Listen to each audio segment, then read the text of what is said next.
Another short prophetic book we should mention now is the Book of Nahum. It's very different from the other prophetic books. It doesn't really contain prophecies, and it doesn't really upbraid the people for their failings, which are two things that most of the other prophets do. The Book of Nahum is a short little book, and it's really a series of 3 poems. The first one is an acrostic poem, an alphabetical poem, each lines beginning with successive letters of the Hebrew alphabet. And these poems rejoice over the fall of Nineveh in 612, the capital of the cruel Assyrian Empire. The Assyrians were actually quite widely hated in the ancient Near East. They were noted for their exceptional brutality, their inhumanity, particularly in their conquests and empire building. They deported populations wholesale. They were guilty of all sorts of atrocities, like mutilating their captives. They would butcher women and children, all sorts of horrendous deeds. We have lots of testimony about this, both in Assyrian sources, but other ancient Near Eastern sources, texts as well as artwork.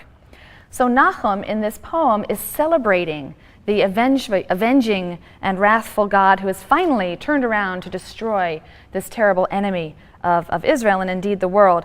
According to Nahum, it's quite true that God had used Assyria as his tool. He had used Assyria to discipline the kingdom of Israel, right?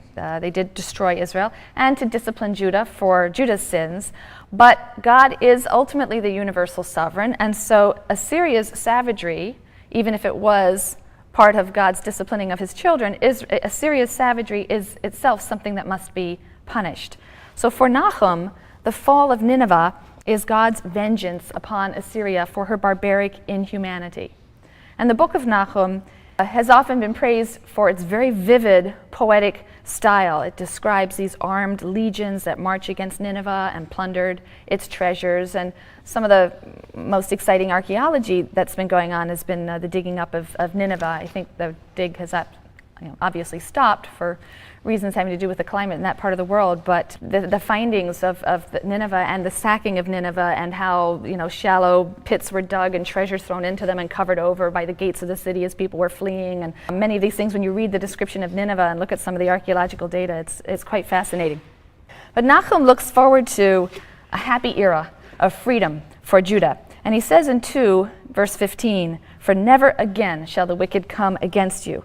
Well, this isn't true, and in fact, in a few years, Josiah is going to be killed.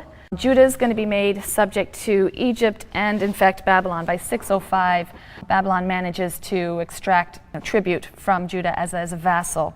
So, in a way, we have here really a glaring error, and it's important to note that this error in Nahum, it wasn't updated, it wasn't repaired in order to protect his prophetic reputation.